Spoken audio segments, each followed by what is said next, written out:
Women are the cosmos. We can see all the things at once, right? We're not just focused on the one thing. Whereas men are the spaceship. They're going from star to star, but they have the walls. They can't see in the periphery, right? So they're just really focused on this mission, that mission, the other mission. And so what I've learned about men is that they need a lot of recharge energy. They need a lot of time to recharge because they're maxing out their energetic resources, then they need to recharge.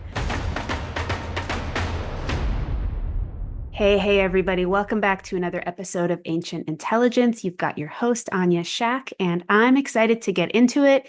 Today's solo episode is going to be all about mental load, okay? This notion that it seems like women have a much more hyperactive, anxiety-ridden brain filled with millions of things at one time, and men, well, they seem to not have this. They seem to have less of this. It's something that I notice, and it's something that I hear women tell me all the time. And I'm so excited to dive into just dissecting this a little bit to maybe understand that maybe men aren't as privy to what women are thinking, and women definitely aren't privy to how men think, and also how to communicate what they want with men in a way that is meaningful and effective, right? Effectiveness. Like all the men I know, all the men that are doing things in the world, they're all about, being useful, achieving something, mastering something, really making their efforts, known and work in the world and helping people around them, right? So I want to dive into this study that was just published. So I read a lot from this evolutionary psychologist, Stephen Stalworth, and he's great. And he actually publishes a lot of research. And so I found this new paper that was published out of the Czech Republic, and it talks about what men and women envy each other over. Okay. So it says that men envy women for their physical attractiveness, seductive power, and capacity for motherhood. Okay. Women envy men for their income, prestige, lack of concern, strength, ability to urinate standing up, lack of menstruation, etc. Okay. And generally, women envy men for not having to be afraid when they're alone, and men envy women for being protected by men. These are all things that are kind of like, yeah, this kind of makes sense. I feel like the word envy is a weird one. It makes sense where this study is coming from. What I'm pinpointing there is the notion of lack of concern. Lack of concern is pretty funny to me. Okay. I basically had a woman talk to me this week. Actually, I had three different situations happen all in one week, which is why I'm doing this episode about mental load and this idea, this perception that women have that men have a lack of concern, right? It says it right there in the study. This is what women envy men for, lack of concern. What's actually going on? Because they definitely don't have a lack of concern. They just have a very clear priority list. And what's happening is that women want some of the things that are in their brains to be on their men's priority list, but they don't actually know how to ask for it in a way that is effective, in a way that actually inspires men. A lot of women I know, they've been taught that the only way to get what you want is by criticizing or yelling, demeaning, pushing, attitude, right? All of these things that are very ineffective with men and will never get a man to do what you want him to do. And a healthy, strong man will never just do something just because you want him to do it. He's going to act from his values, from his core sense of self, from his integrity, from what he believes is important, right? And if you're his partner and you're someone that, as a woman, like he's chosen you as his partner, like he obviously values you, he obviously loves you, he wants to do right by you, but there's clearly a disconnect in how you're asking for things and how he's receiving things, and it's not working very well. So just kind of a little bit of a preamble, but this idea that I've learned about men and hunters in general, right? So if we're talking about men as hunters and women as gatherers, what's going on here? Why does it seem that men have a lack of concern? Well, they have a finite amount of energy. Okay. They have a very finite amount of energy, and it's meant to be used to do things one step at a time, one thing at a time. That's how they're great, right? That's how they kill a deer. That's how they build the house. That's how they fight the battle. That's how they do the things that they do. And so, what I've learned about men is that they need a lot of recharge energy. They need a lot of time to recharge because if they're maxing out their energetic resources, then they need to recharge. Whereas women are generally not maxing out our energies ever. We're constantly in this like middle ground where we're constantly being pulled in different directions. Our energy is being pulled in different directions, right? It's like we can see all the things at once, right? We're not just focused on the one thing. I like to always talk about this as women are the cosmos. We can see all the stars, right? But we're kind of stuck, whereas men are the spaceship. They're going from star to star, but they have the walls. They can't see in the periphery, right? So they're just really focused on this mission, that mission, the other mission. And so what ends up happening, prime example, I'm sitting in the car with a girlfriend, her husband, a couple of other people. We had gone on a road trip, and gas, we need to get gas, right? And the husband says, okay, I'm going to go right here. There's gas. And she says, no, no, no, there's a better gas station a couple miles away. It's a bigger one, it has more stuff. And he's like, we just need gas. I'm going to go to this one. And she's like, no, we need to go to the bigger one. It's better. And he's like, I don't understand. We just need gas. It's right here, right?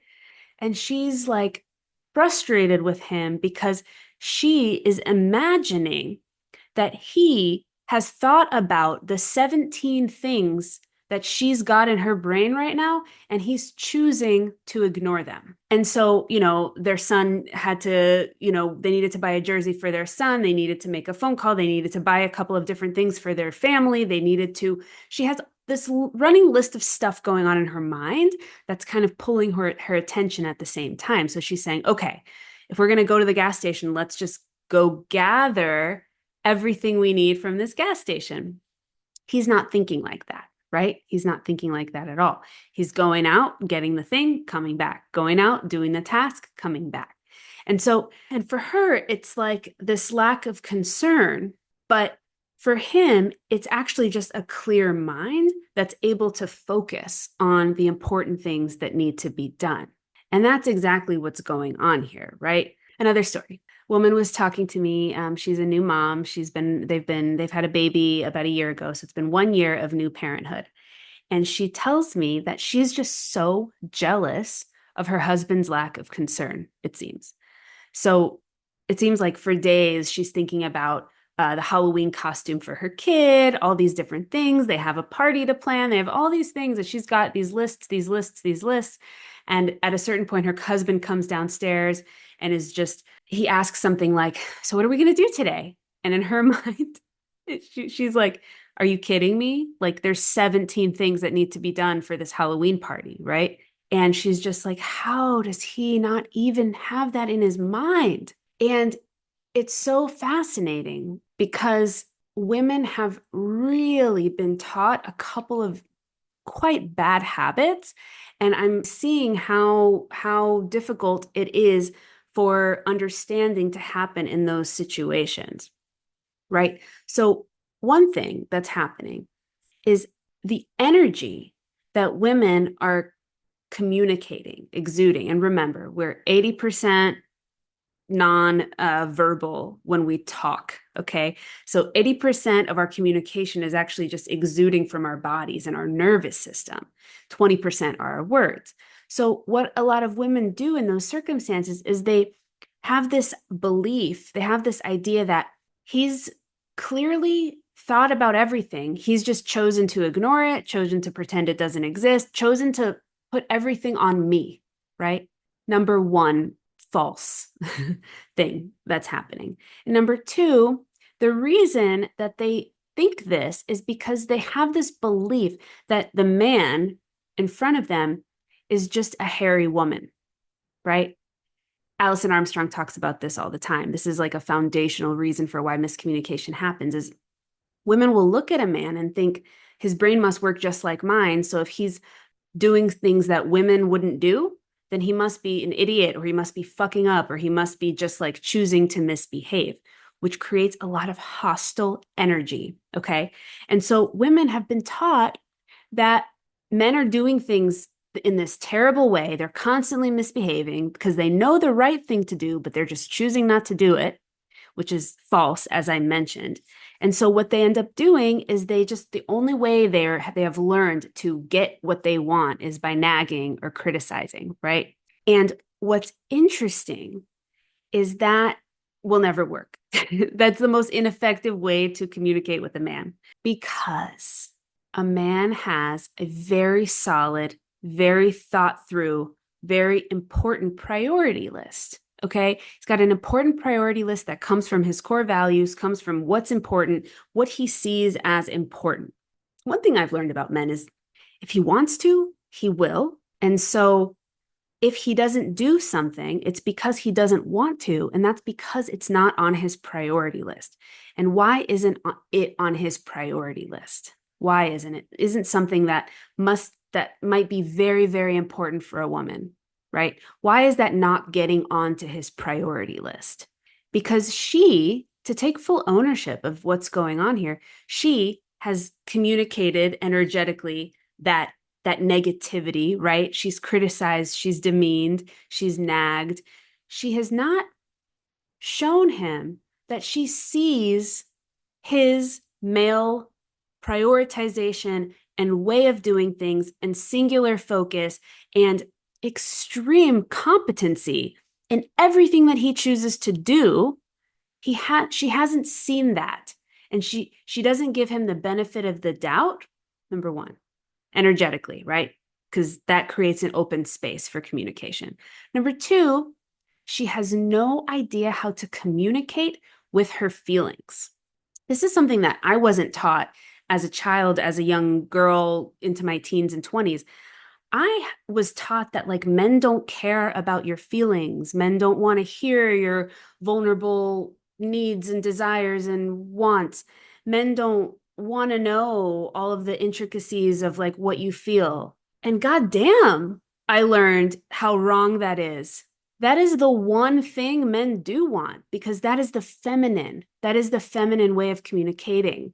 And a strong, healthy man welcomes that communication. What I've also learned is when you, as a woman, when I share something with a man that's coming from a very truthful place and from the heart, like it really matters to me that this happens because of XYZ, and you explain to him why this is important, it shoots right up in his priority list. It goes straight to the top.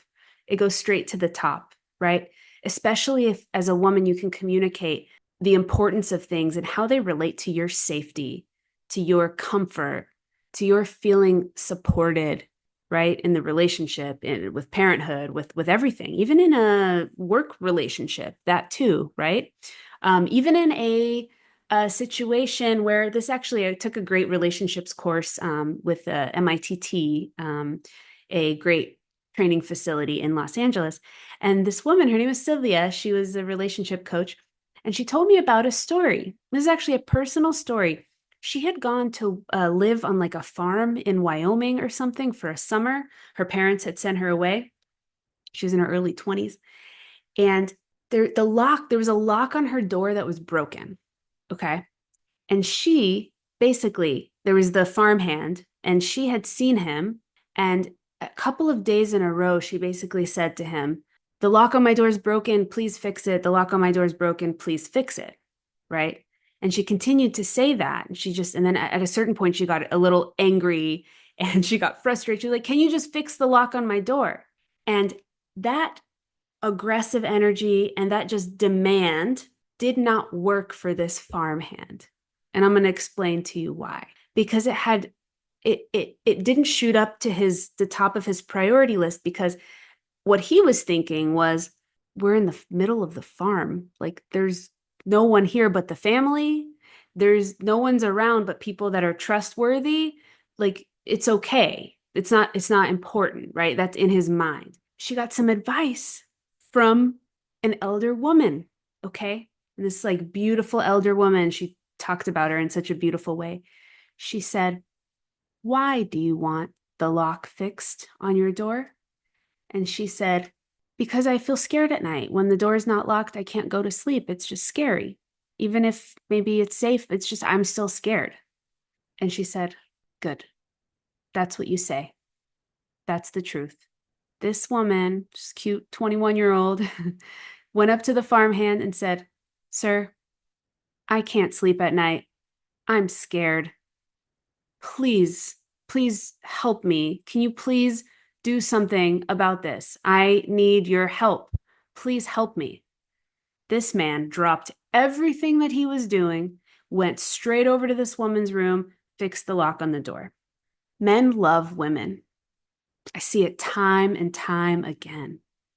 Men are inspired to help women when women are being honest, vulnerable, clear, when they ask for help, when they do it in a way that is admirable, in a way that is, she's admiring him. Like, I know you can help me because I see the value of who you are and the way you do things, the way you do, the farmhand, the way he like runs like a tight ship on this farm, right? The way he can fix things, the way, right? So it's like, I just need your help. And here's why. And it's so powerful and magical. And it's amazing. It's such a game changer when women learn how to access this. But again, they can't access that if they don't have respect for the man in question. If they're treating him like he's a dumb woman that's misbehaving, if they're treating him like he should be doing things exactly like she should be doing, if they're treating him like he should have 18 things in his mind at all times just like she does. Imagine if that were true. It would be a mess. It would be an absolute complete mess. This is the magic of singular focus. This is the magic of who men are and what they need and how they operate. I just last week I was meeting with a gentleman that I met who does like internet SEO and different things, and I sat down and typical female fashion, I was like, "Well, this and this and this and this and this," and he said, "That's not important. That's not important. That's 7 months from now, maybe going to be important. This, this is what your focus should be right now." Ugh. Do you know how healing that is and just how attractive and how grounding? Again, I've talked about this before. When a man does that, it's like a light switch goes on in the dark depths of the feminine brain. Thank you. That's one of the powers that men have. They don't think about 18 things at one time. That's not how they are effective. That's not how the world was built. That's not what everything we see in the world, the house you live in, the train tracks that you ride your train in, like the car you drive, like none of those things were created because a man was behaving like a woman. They were all created because a man has this extreme singular focus, this amazing finite energy that he uses really wisely, and this amazing knack for prioritizing what's really, really important and deprioritizing what's not important. And so, what I also believe happens is a woman will think everything's important because that's what diffused energy does. A lot of times, we give each other advice that doesn't really help us. So Allison Armstrong, she's just the best. And she has this great, funny piece of content where she talks about how like gatherers will give hunters the worst advice. She talked about her husband was trying to fix a faucet that was broken. He kept going to the hardware store and bringing back a piece that he needed, and then it wasn't right. And then he would go back and he would go back. And she would say, "Well, honey, if you can't fix the faucet, just fix the fence. The fence is broken too."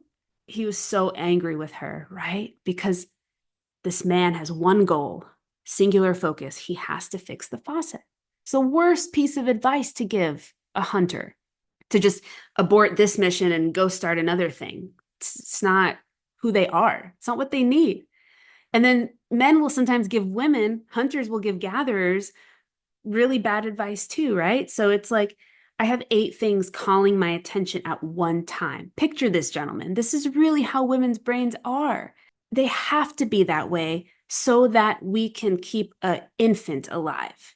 That is how it was divinely designed, right? That's the purpose of it. And it's a beautiful thing. It's a beautiful thing in many, many ways. But if we have 8 things screaming at us at one time and you say, why don't you just prioritize one? It's like, I don't know how to choose which one. I really don't. I'm telling you, I don't know how. And so that's really bad advice for women too.